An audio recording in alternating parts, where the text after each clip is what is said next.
I'm a biker, true and proud, ride an iron horse that's free and wild. A biker, true and proud, admitting I'm scared is not allowed. I may not look so mean and tough, but let me tell you, sir, I'm no powder puff. What it takes to ride, well, I got the stuff. I got what it takes to ride. Got what it takes to ride. Got what it takes to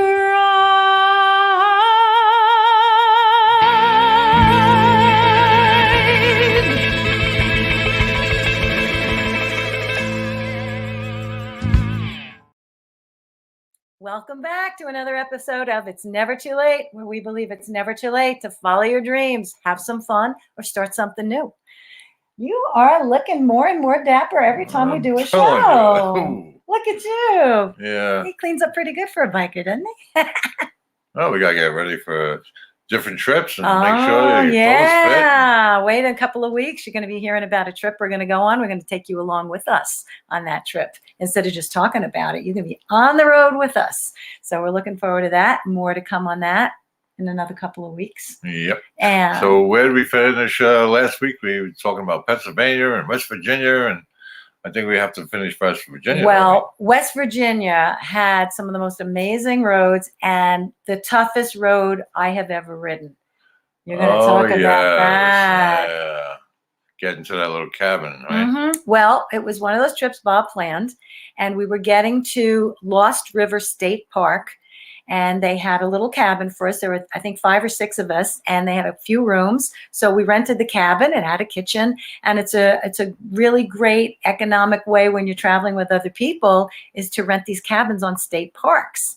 But to get there, Bob saw, he loves side roads. He loves gravel. He loves kind of stuff like that. And he saw on the map a road that went like this to get to the cabin. So he couldn't resist taking it, had no idea what was in store for us. It's called Howard's Lick Road. You tell them about Howard's Lick Road. Yeah, well, I was in towards the front of the pack, and you were behind me.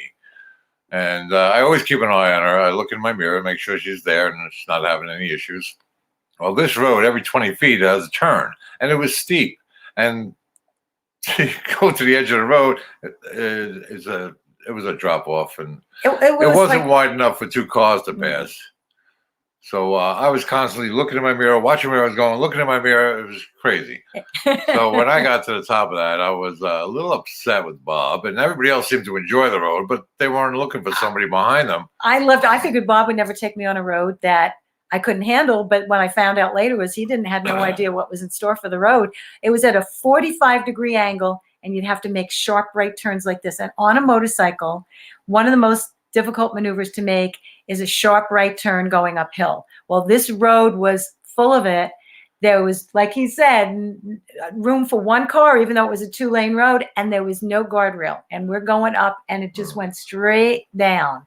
And it was exciting and terrifying. And we knew if anyone dropped the bike, that was it. We couldn't go back and help you. You couldn't stop on the road. You couldn't stop on the road. Keep going. You had to keep going. So if anybody had a problem, they were going to be in trouble because we couldn't help them. And that included me too. I'd be walking the 16 miles up the hill and leaving my bike behind. So that we have a picture of the little lost cabin. There it is. That was the inside. It's a little dark. Had a fireplace in it, and big dining room table. And they had wood cut so you could make a fireplace, make a fire. And we found out all we could think about was getting out of there. And then we were like, oh my gosh, we got to take that road back down. And what was that going to be like? And what did we discover? Yeah, there was another road. It wasn't like that. There's another road straight out. Because we had to go shopping because they had a kitchen. So Bob and I, they were done. So Bob and I said, come on, we'll go out. We'll find a little store. We'll get some groceries. I think we had booze. We were going to start drinking. Yeah, he did. Yeah, he did. He needed it after that. He wasn't happy. But we got hot dogs and came back and boiled up some hot dogs and beans and we had a great time. But that was to this day is the single most challenging road I have ever ridden. It's 16 miles. And there's a lot of history to that road, which I found out later. General Lee and the family were on that road for generations. General Light Horse Harry was actually a relative of General Robert E. Lee. Robert E. Lee's family was there. Stonewall Jackson's great-grandfather was born there and owned that house there. It's just like a whole lot of history.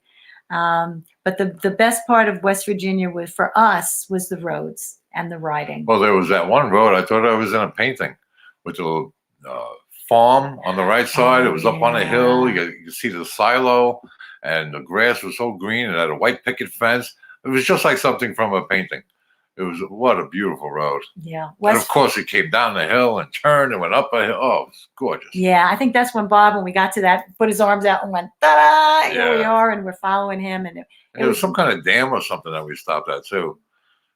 Somewhere on that road, yeah. I don't remember. I just remember West Virginia had the most amazing motorcycling roads that you could ever imagine. And if you're really up for a challenge, Howard's Lick Road is something to ride. It really is. Well, that's how we found that other place. Oh, that's coming up. Yeah. We were supposed to go down to Biketoberfest, and we were going to go down to The Biketoberfest. hurricane. We were going to ride the yeah. Keys and go back to the rally. And what happened was that was the exact week Hurricane Matthew Right. came up the coast. So he was like, we can't do the trip. I said, the heck we can't. I said, we'll just go west.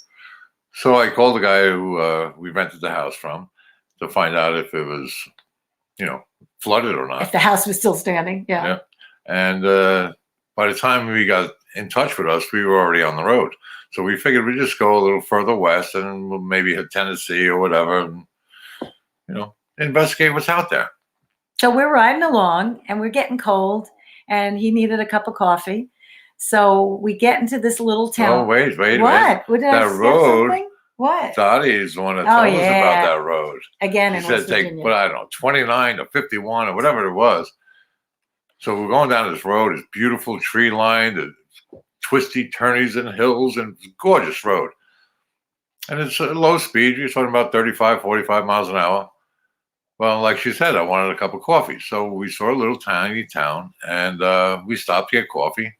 And then I turned to her, I said, do you think we rode enough today? It was like 3 or 4 o'clock, and it was like, She said, it's that getting was cold. good. So we asked the clerk at the counter if there's a hotel nearby. She goes, yeah, right across the street. I'm like, We didn't "Where see is the anything." hotel?" What we saw was that arbor with all the bushes growing on it Yeah. and stuff. The So vines on it. We turn the corner, we go up the road, and we see this ginormous, like really ginormous building. It's called the Omni. It's been there over 200 years. Thomas Jefferson stayed there. So we go up and we pull up, and we were in front, the part of the building that's the spa. And they said, oh no, if you want to go to the lobby, it's like up this way, down this hallway, through these 3 elevators. It literally took me 20 minutes to find the lobby from the spa. I'm going up, down. I finally found the lobby. The lobby I don't have a picture of, but the lobby had 5 fireplaces. I'm talking yeah. hearths that you could stand in. Yeah. And they had a grand piano and someone playing the grand piano. And my jaw just dropped. I said, well, we have to stay here at least one night. And, it was a little bit above our budget, but we just said, how do you not stay here? So we finally, I go find him, which took me another 20 minutes. We bring our motorcycles up to the main entrance, and remember the porter? Yep. The porter, I think he rode. He did. So he pulls a Lincoln Continental out of his VIP parking and he says, put your bikes over here. It was the first spot closest to the door. So we ended up in the VIP parking. And he says, oh, watch your bikes, no problem. So that was in Hot Springs, Virginia. Just north of that, which we passed, we didn't even see it, was Warm Springs, Virginia. Yeah, you got to look at that. Magnificent. Look at that. That's just part of the hotel. And the grounds were so upkept perfectly. And they had 5-star restaurants in there. They had an entire hall just full of shops. There was 5 restaurants, and they were all 5-star. Oh my gosh, it was absolutely amazing. You want a treat, you have a special occasion, you've got like an anniversary or something. You're going to propose. Yeah. Oh, she'll say yes. You take her there, she'll say yes. Trust me. You may never take her there again. It's a little expensive. So then we find out in the morning, they'll give you a shuttle ride up to the springs. The springs, in Warm Springs. So you could go sit in the hot springs, Right. natural hot springs, which Thomas Jefferson used to go to. that's why that was so popular. It's not like 98 degrees Sulphur Springs, and they have these big wooden. It's what Kind of like like a wooden some building, kind of a hut. like a hut, Yeah. and you go in there, and they give you a little wooden changing room, and then you get the noodles that you can float with, and you just for an hour you just swim around and kind of lays in that water, and your skin feels amazing. You feel so relaxing. You're breathing in all the steam that's coming up, and it was cold that morning. It was like 40 something degrees. I'm like, I don't want to get into a bathing suit. Oh no, it was really warm, and just to know That was real nice. Yeah, and they'll have the family time where you can go with your husband and family, and then there's a male hut and a female hut, and up until I think 12 o'clock, it's family time, so you could all go into the same hut. And then sit in the springs. And if you wanted to go in without a bathing suit, they'll have like a ladies' time in one hut and a men's time in another hut. So you have that option too. We went with our bathing suits. We were there with another family, and it was really it was just beautiful. And felt good after that. It felt really fantastic. The Sulphur Springs. Yeah, the warm springs. So that was very, very special. So, and the road getting there, of course, that was all favorite and part. we found it just by chance. I mean, God leads us in these directions. We find these amazing things. We never heard about it, never would have seen it if we hadn't stopped at that exact place for coffee at that moment. And that was really a treat. So Hot Springs, Virginia, the Omni in Hot Springs, Virginia. I'm thinking about the time we went to visit Spider and Grace. You remember Spider and Grace from a couple episodes ago when we were clearing their property and saw the flying squirrel? Well, we were there visiting them one time in their home in Virginia, and they said, we're going to take you to a world famous place for pies. And the secret location. Secret location. You can't tell anybody where it is. That's a picture of the ceiling of the warm springs. I didn't get a picture of the water, but I got a picture of the little dressing room. Yeah, that's the little dressing room you go into, and then you go out, and it's a big circular thing, and you go in the water. But it looks that was back in okay. This is Woodruff's Pies in Virginia, and that store has been there for probably now over 100 years. I think it was. It might be 100 years. I'm pretty sure they built it in the 20s. And so that's our friends. They took us, we rode our motorcycles there, and the same family owns it, and they're still making pies. And they have story to tell about their whole life and all growing up in that house. And I have their book. If you can see it, it's called A Little Slice of Heaven. I'm sorry, I'm in your face, honey. It's called A Little Slice of Heaven. And the daughter of the woman who wrote it, the daughter wrote it and talks about what it was like during the Depression growing up, and what it was like when they had integration and all the things they had to go through, and how no matter how poor they were, they would still take in poorer children to put shoes on their feet, and so that if they didn't have shoes, they couldn't go to school. And they would take these kids in and feed them, let them stay there, give them shoes so that they could go to school and get an education. This is an amazing family. Well, we go in there, not only are the pies great, but the woman who first built it, there she is, Mary Woodruff. She's 103 years old in that picture, and she's autographing the book for me. 103 years old. She's still alive, and that was about 2 or 3 years ago. And she was the most amazing person to talk to. And it's her story in the book. So I videotaped. This is what she loves to do when visitors come in to have their pies. She sings, and her daughters sing harmony with her. So I got this videotape of her singing gospel music. I'll search the four corners of heaven for you. Will you be looking for me? First I shall greet my Savior and my King, the one who rose on me safe through the dangers that unseen and unseen. Then I'll kneel at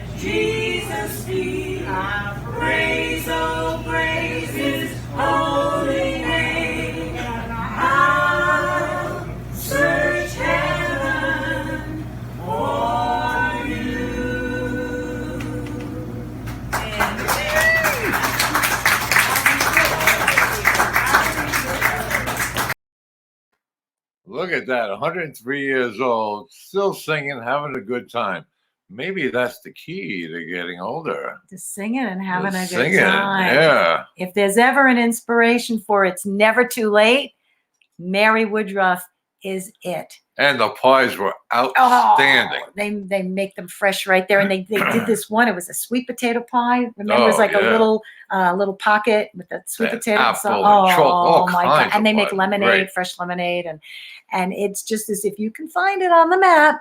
Woodruff's Pies, it's still there. It's still operating. I think right now they're doing takeout only for the pies, but it's a really sweet place. Well, one of the shows did a series on her. Not a series, but they did a show on her. I think Al Roker did. Yeah, Al Roker was there. That's right. Al Roker did a show on them. And then business went through the roof because now the location was out of the bag.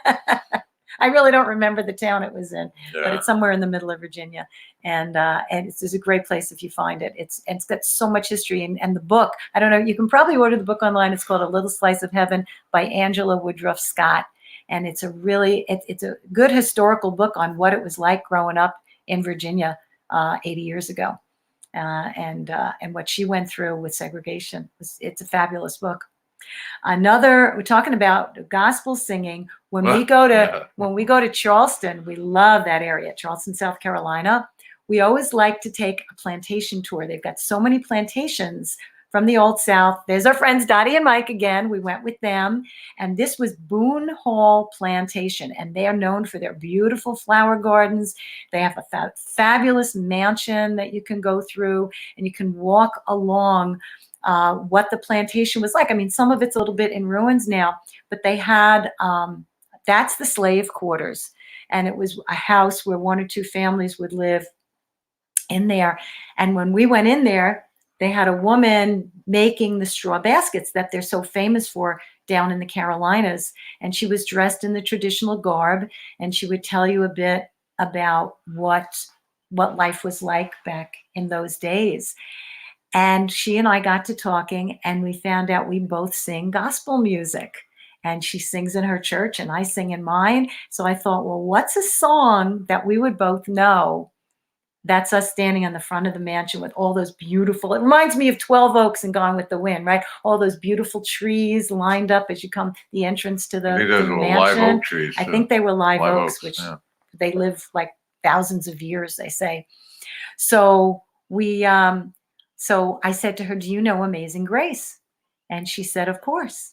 The next thing I know, they break out in song. And the two of us sang it. And it's the one and only time I didn't record it. You know, He was so busy watching us, he didn't take the camera out and record it. So the location where it was done, it was being done in an actual slave's quarters. And she was portraying a slave. I don't know. I don't think she was. she wasn't a slave. But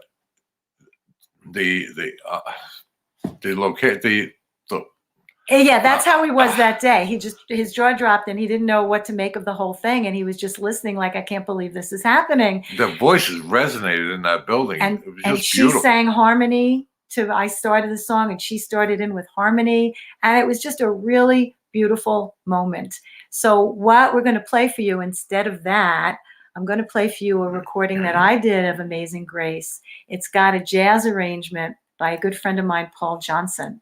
And he wrote that many years ago, and I got to record it. So this is my version. It's on my gospel album called How Can I Keep From Singing? And this. Close your eyes and think about being in the slave's quarters when you hear this. Amazing Grace.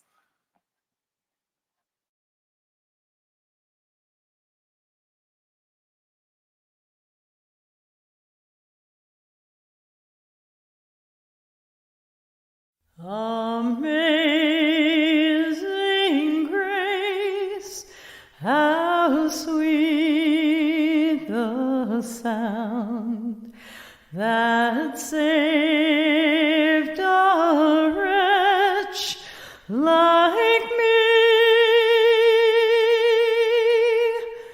I once was lost, but now am found, was blind, but now I see. 'Twas grace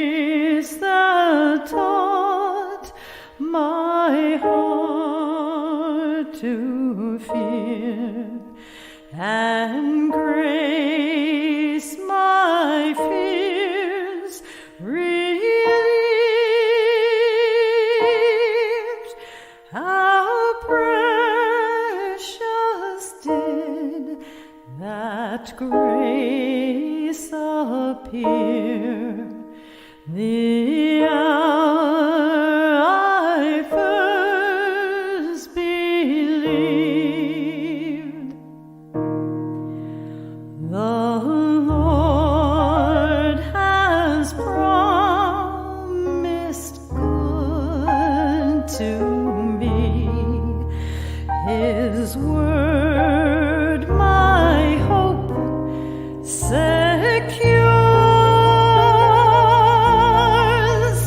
He will my shield and portion be, as long as life endures. Through many dangers, toils, and snares, we have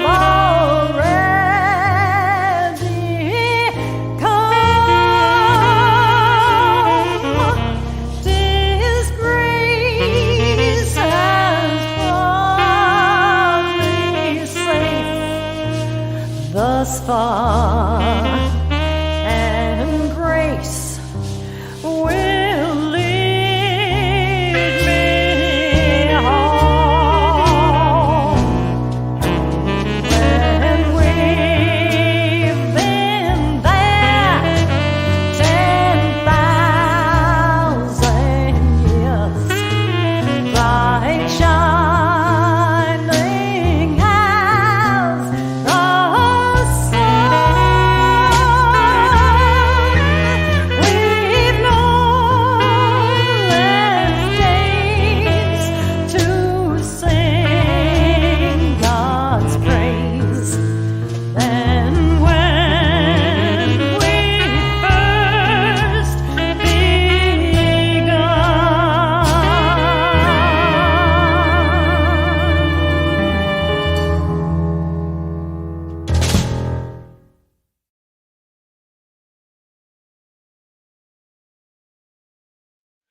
Now picture that song A cappella. a cappella, and it was like music coming out of their mouths. It was just It was amazing. music. Yeah, Yeah, oh, and we yeah. were in harmony, and it was just really special. It was really, really special.